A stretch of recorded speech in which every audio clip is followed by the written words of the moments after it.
महाराष्ट्र की सियासत में नई लाइन दिख रही है, नए तौर तरीके दिख रहे हैं, नई तरीके की सियासत दिख रही है, क्योंकि आदित्य ठाकरे अब अपने पिता उद्धव ठाकरे की राह पर चल पड़े हैं। संजय राउत को भरी मीटिंग में फटकार पड़ गई, क्योंकि यहाँ पर अपने ही लेवल पर आदित्य ठाकरे ने बिना बताए किसी को आनन फानन में मीटिंग बुला ली, बना लिया बीजेपी वाला प्लान। तो यहीं पर विरोध करने वाले संजय राउत को बख्शा नहीं। दिखाते हैं आपको, बताते हैं क्या हुआ मीटिंग में, क्यों ये सब कुछ हुआ। आप भी वीडियो को शेयर करें, कमेंट बॉक्स में अपनी राय जरूर दें।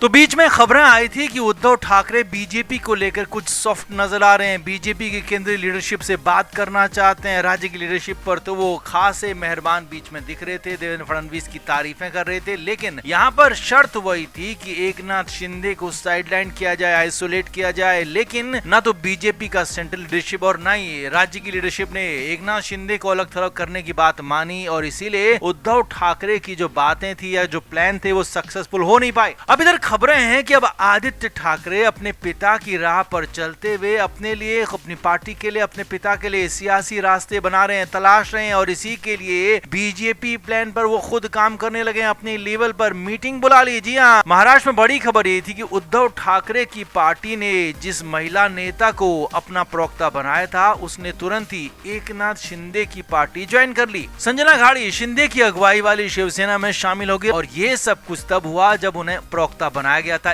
एक दिन पहले। तो इसीलिए अब सीधे सीधे उद्धव ठाकरे के बजाय आदित्य ठाकरे ने मोर्चा संभाल लिया। आदित्य ठाकरे ने खुद को आगे कर लिया और मीटिंग में खुद को ऐसा प्रेजेंट किया जैसे कि अब वो पार्टी के सारे फैसले लेने वाले हैं। आनंद फानन में मीटिंग बुला ली आदित्य ठाकरे ने, सभी प्रवक्ताओं को, सभी नेताओं को, महासचिव को बुला लिया, जिसमें संजय राउत भी मौजूद थे जो कि मुख्य प्रवक्ता हैं, अरविंद सावंत भी मौजूद थे, वो भी मुख्य प्रवक्ता हैं, और जो अभी अभी प्रवक्ता बनाए गए थे वो सारे लोग, पार्टी के सारे पदाधिकारी मौजूद थे। अब यहीं पर उद्धव ठाकरे की गैर मौजूदगी में कई बड़े फैसले लेने की बात की गई। जी हाँ, सूत्रों के मुताबिक इस मीटिंग में बीजेपी पर सॉफ्ट हैंड रखने की बात कही गई। जी हाँ, बीजेपी पर सीधे सीधे हमले ना करने की बात कही गई। हालांकि कांग्रेस को बख्शने की नहीं बात कही गई, कांग्रेस को बिना बख्शे सीधे हमले करने की बात कही गई। और यहीं पर इसी मीटिंग में फैसला ये भी लिया गया कि एकनाथ शिंदे की शिवसेना को भी बख्शा नहीं जाएगा, उन पर भी हमले किए जाएंगे। लेकिन एक बार नहीं बल्कि बार बार, हर बार यही कहा गया कि महाराष्ट्र की सरकार, फडणवीस सरकार और बीजेपी नेताओं पर फिलहाल सीधे हमले नहीं करने हैं। अब इसे लेकर मीटिंग में ही बाकी नेता और बाकी प्रवक्ता तो लगभग मान गए, क्योंकि उन्होंने ये पार्टी का पक्ष रखना है बाहर मीडिया के सामने, चैनलों में और अखबारों में। लेकिन यहाँ पर बाकी के प्रवक्ता तो मान गए, लेकिन खबर यह है कि संजय राउत इस बात पर एकमत नहीं थे। संजय राउत अपनी तरफ से कुछ कहना चाहते थे। मीटिंग में संजय राउत की तरफ से बात कही गई कि बार बार बीजेपी हमें नीचा दिखाती है, हमारी इस हालत के लिए भी बीजेपी ही जिम्मेदार है, तो हम बीजेपी के खिलाफ इतना सॉफ्ट नहीं हो सकते हैं कि हमारी राजनीति खतरे में पड़ जाए। अब संजय राउत ने मैच्योर बात कही थी, क्योंकि बीजेपी ने ही शिवसेना यूबीटी के हालात के सभी जानते हैं। ऐसे में आदित्य ठाकरे की यही कोशिश थी कि वहां पर बीजेपी के खिलाफ माहौल ऐसा बनाया जाए कि उनके खिलाफ सॉफ्ट हो जाए, और वो बात संजय राउत मान नहीं रहे थे। तो इसीलिए संजय राउत को मीटिंग में पड़ गई फटकार, और उन्हें साफ साफ बता दिया गया कि पार्टी के फैसलों को पार्टी के हिसाब से ही मानना होगा, और आप पार्टी के कार्यकर्ता हैं, पार्टी के सर्वे सर्वा नहीं है। तो कुल मिलाकर यहाँ पर संजय राउत को बख्शा नहीं आदित्य ठाकरे ने। अक्सर तो उनके पिता